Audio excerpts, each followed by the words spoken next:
Amahoro y'Imana kuri ubu natwe muri gahunda zacu z'amakuru za buri munsi unyuze kuri channel zacu zombi arizo AMTV show ndetse na Gasabo News 24.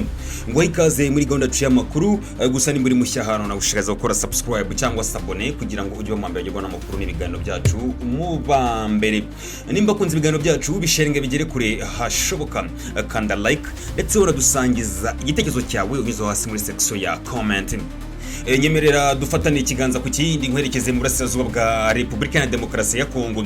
Mu gihugu cyugarijwe n'intambara, inkuru y'akababaro yaturutse yitwa Ilukumbi muri territoire ya Walikale irongera kugaragaza ingaruka zo kuba bamwe mu basivile bahabwa intwaro na guverinoma, ibikomeje kugira ingaruka zitandukanye. Umusore wo mu barwanyi ba Umuzalendo ubwo yari yasinze yagiranye amakimbirane na se umubyara maze birangira arashe ise yitaba Imana.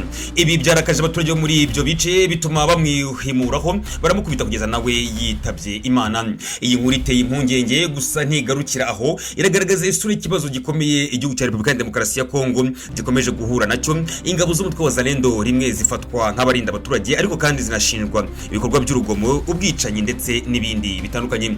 Muri iyi nkuru tosesengura ubashe kumenya Wasinze ni bantu ki, ese baturutse he, kuki bamwe babagereranya n'intera hamwe z'u Rwanda. Turaganira kandi ku ngamba zirimo kwifashishwa mu kukura intwaro zanyagijwe na basirikare ba Kongo mu baturage b'iki gihugu, nuko abaturage bo ubwabo babona iki kibazo kibugarije.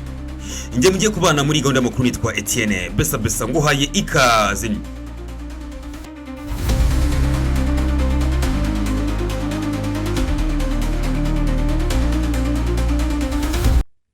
Ibijyanye n'iyi nkuru y'Umuzalendo wishe ise umubyara yabereye yitwa Ilukumbi ni muri groupement ya Wasa muri territoire ya Walikale ho muri Kivu y'Amajyaruguru.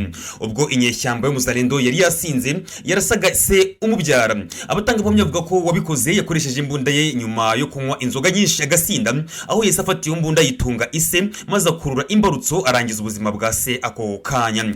Kubera umujinya mwinshi abaturage ba Lukumbi nabo bafashe uwo musore w'Umuzalendo baramukubita kugeza apfuye, nk'uko inkuru dukesha actualite.cd ikinyamakuru cyandikirwa muri Kongo gikomeza kibivuga, kivuga ko imirambo y'aba bombi yese ishyingurwa muri aka gace.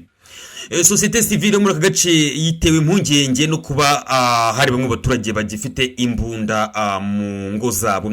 Societe civile yamaganye ku kwihanira kw'abaturage ariko natunga agatoki ko kuba intwaro ziri mu maboko y'abantu batatojwe neza igisirikare ibizateza igihombo kinini mu baturage.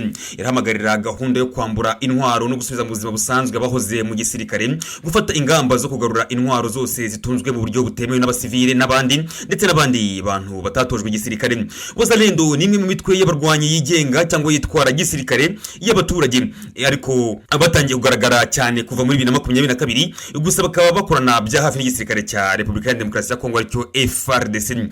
Benshi muri bo barimo abahoze mu gisirikare cya Kongo n'abandi bahoze mu mitwe nyeshyamba yitwaje intwaro. Aba Wasinze biyemeje kurwanya M23 n'ibindi byiswe imitwe y'abanzi b'igihugu, ariko mu by'ukuri iyo urebye neza usanga batagira umurongo uhamye wa gisirikare cyangwa amategeko abagenga. Bashinjwa ubwicanyi, gufata abagore ku ngufu, kwambura abaturage ibyabo no kwihanira. Aho Wasinze bageze abaturage bamwe bavuga ko nta mutekano babizeye, ahubwo usanga abyongera ubwoba mu baturage. Hari abagereranya Wasinze n'intera hamwe zariho mu Rwanda mbere y'umwaka w'igihumbi 1995. Intera hamwe nabo bari abaturage b'abasivile batari baratojwe igisirikare, ahubwo usanga bahabwa amasomo yibanze ku gisirikare harimo kurasa gusa, ugasanga aribo bagira uruhare rukomeye mu kwivugana abaturage. Intera hamwe yari imitwe yitwaje intwaro igendera ku marangamutima y'irunda bwoko mbere jenoside yakorewe abatutsi muri Mata mu mwaka w'igihumbi 1994. Nk'interamwe rero Wasinze usanga nta myitozo ihamye gisirikare baba barahawe n'inzego z'umutekano zibayobora, ahubwo bakurikiza amarangamutima. Hari aho bagiye bica abaturage bakabasahura bakabafata ku ngufu n'indi hoterwa ritandukanye bakorera abaturage mu bice bitandukanye bya hano muri Repubulika ya Demokarasi ya Kongo. Ariko cyane cyane usanga Wasinze bibasira abaturage b'abanyekongo mu bwoko bw'abatutsi batuye muri ibi bice. Kuba Wasinze usanga bugarijwe n'ubushomeri, ubukene n'ubuyobozi budakora neza. Hari ikibazo cy'uko bamwe babona intwaro nk'ubuzima bwabo cyangwa nk'uburyo bwo kubona icyubahiro mu gace batuyemo, bagakoresha izo ntwaro mu kwishakira ikibatunga. Mu bice byigaruriwe n'abarwanyi ba AFC M23 bakomeje ibikorwa bitandukanye byo gukusanya cyangwa se gukura intwaro zayangijwe n'ubutegetsi bw'Kinshasa mu baturage kugira ngo ibice bigarukemo umutekano. iyi nkuru y'Ilukumbi ni nk'agace gato k'inkuru ndende ya Kongo y'ubu, igihugu gifite amateka y'amarira ababaje y'intambara kimazemo imyaka isaga 30 aho kidafite igisubizo gihamye ku kibazo cy'intambara. Wazalendo bamwe barashimirwa kuba bafatanya n'ubutegetsi bwa Kinshasa mu kurwanya AFC M23, gusa abandi barabanenga bitewe n'ibikorwa bitandukanye by'urugomo n'ibikorwa by'ihohoterwa bakorera abaturage b'abanyekongo.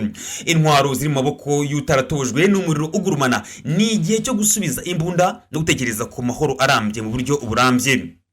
Uyu ni umusozo wacu w'iyi nkuru, reka ngushime cyane wowe natwe muri gahunda z'amakuru zacu za buri munsi unyuze kuri izi channel zacu zombi arizo AM TV show na Gasabo News 24. Amakuru nk'aya nakagaruka. Shalom.